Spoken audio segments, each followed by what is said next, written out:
Man we most of us knew very well and very much loved. I'm not going to say very much. We're here to unveil a plaque on behalf of the Cricket Writers Club.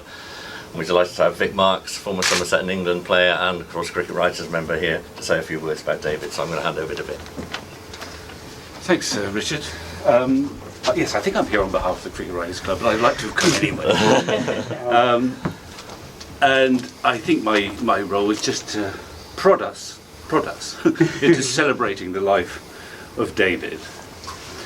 And I've had to make a few notes because otherwise I'd collapse. But I've got him down here as a proud West Country man. Here. Yes. Self-effacing to a fault. And despite all his protestations, a brilliant journalist, historian, broadcaster on so many walks of life. But maybe cricket was his specialist subject, possibly. Who knows? As you all know, David was a regular at the county ground for over half a century. I feel I'm preaching to the converted here. He loved his cricket, he loved cricketers, he loved words.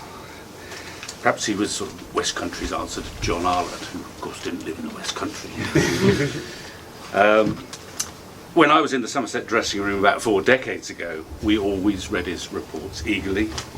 They would be generous, sympathetic, yet always studied with an unexpected detail or insight. The players spoke to him readily, since they knew he was utterly trustworthy, and he was incapable of writing a dull paragraph. Some of us marvelled at his books. Ghosting Viv Richards' first autobiography was no easy task, since Viv was such a hard man to pin down. I've read all about this, your autograph. But once David, the gentlest of men, had to pluck up the courage to have some stern words with Viv, and you needed some courage to do that, to ensure a few more hours in his company with the deadline approaching fast. And he must have done this brilliantly. I'd love to have witnessed it. I bet there was sweat pouring down.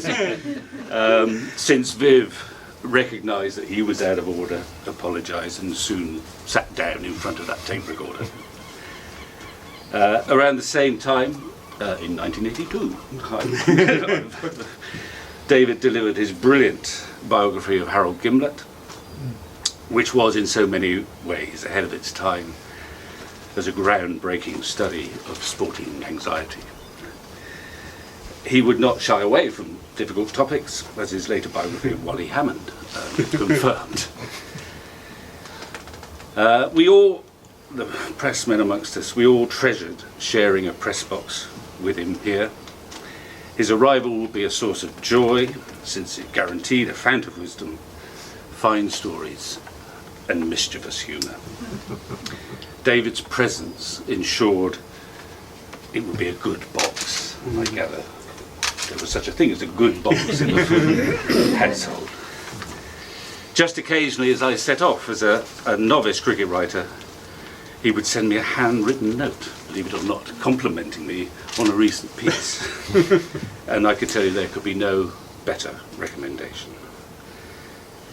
Born in East Coker, before heading all the way north to Westby-on-Trim, he was a great friend of Somerset and Gloucestershire cricket, as well as a great reporter, and I just feel privileged to be here for the unveiling of this plaque from the Cricket Writers Club, and it remembers David as a man, I didn't write this, but I wish I had,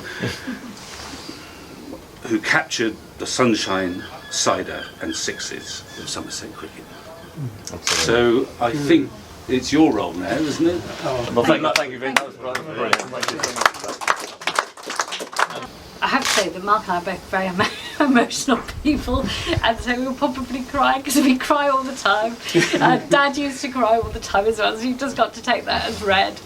But he would have absolutely loved this. You could not have done it a nicer, more a tribute which would have meant more to him, because actually this was his hallowed ground. This was where he felt happy, and we know that all of you made him happy too. And Or might you say? Well, I think Dad would have thought he was not worthy. Yeah. He would have been very, very proud and honoured that so many. I mean, Dad really loved writing, and that gave him so much pleasure. But more than that, he loved meeting people and talking to people. And there's friends here, and you know, he's 92, so a lot of his friends are gone. But there's people there who've known him for years and years. And I think with Dad, he loved people, but people actually loved being with him as well. And wherever he went, whenever I went to the press box with him, there's people who would come up and see him and speak to him. And I think as well that although cricket was so important, Dad was also involved in so many walks of life, covering topics of all sorts of things. So wherever he went, he knew people, even from his village days and through Bristol and every, you know, sport and everything. So he was always meeting people. But a lot of friends he's known from very early days were very supportive to him in later life, and that was so important to us all. And shall we do it? Yeah. One, two, One, gently. 2, 3.